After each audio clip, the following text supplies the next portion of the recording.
Hello everyone, welcome back to another video. Today hits my 6 months celebration as a quadriplegic.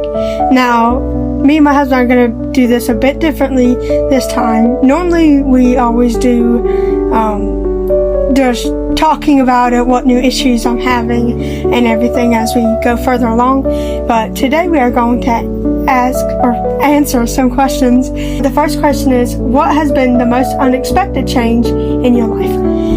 Now, for me, I was once formerly able-bodied before February 13th of 2024. The most unexpected thing kind of about my injury, it's just kind of learning how to just kind of adapt and learn how to breathe on my own. The second question is, what's gotten easier over time? So, definitely learning how to use the bathroom and cath myself. Originally, that was super difficult. I couldn't keep a hold on the tube, and I didn't have like a schedule put in place, and I got a UTI. I had issues with cathing, like I didn't know when I needed to do it, and I would kick off and stuff like that, or I would wait long enough where I got a UTI back in May.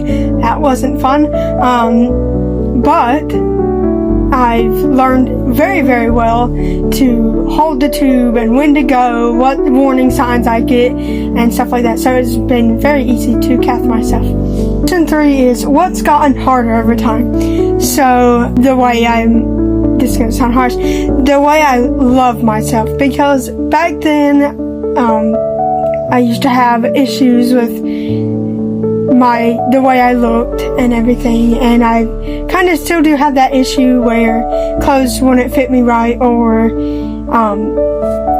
the wheelchair or something like that. So I definitely struggle with that a lot, including breathing. Definitely over time, when I was with the starting of my injury, I was like 70 or 65%, and now I'm 30 because of other reasons, including using the nebs and stuff like that. So definitely breathing and the body dysmorphia over time. Question 4 is, how do you see your future? I see my future as good. I see my future growing up with my husband and stuff like that, and I also see it that I'm going to adapt and learn new skills over the course of my injury time. It's basically how I see my future. I will get better, and I will enjoy life a lot more. Question 5 is, what's the best advice you have for others in your situation? My advice is to take it one day at a time. You don't know if you're going to learn something new, or if that day is going to be good or bad. The way I look at it is just taking it one day at a time, learn to adapt and get some physical therapy, mental health therapy, anything you might need to make yourself better. Question 6, what was the hardest parts of the first days in the hospital?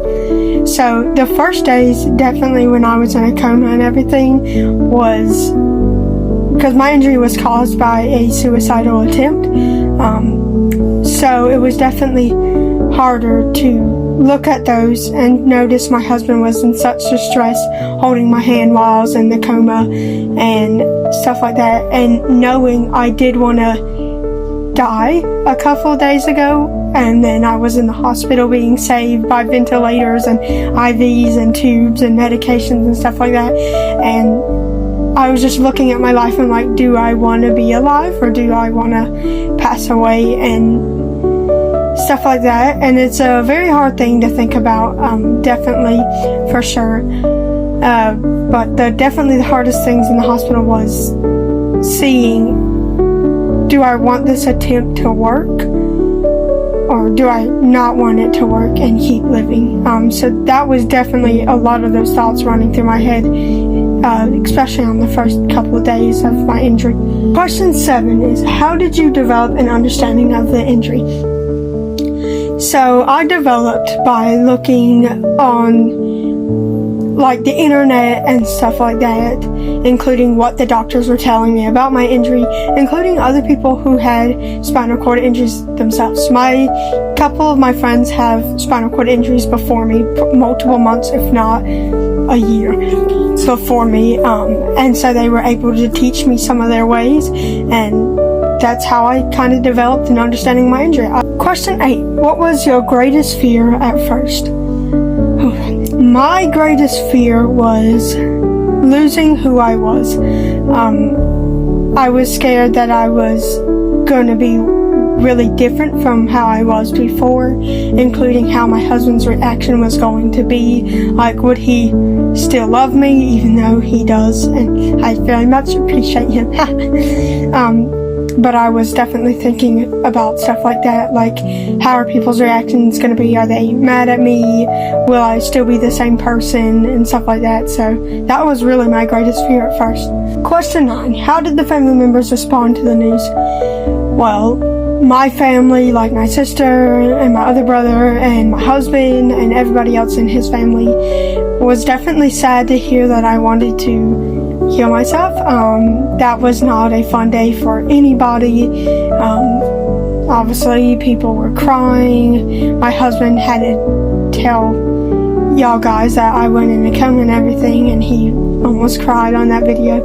So I will say they didn't react like they weren't pissed at me, but they were definitely emotional and depressed for quite a while because of the attempt, and just seeing me on tubes and ventilators and knowing that my life was going to be really, really different was definitely a very hard thing for them, and they did react like they're very emotional and stuff like that. That's very, very common and normal.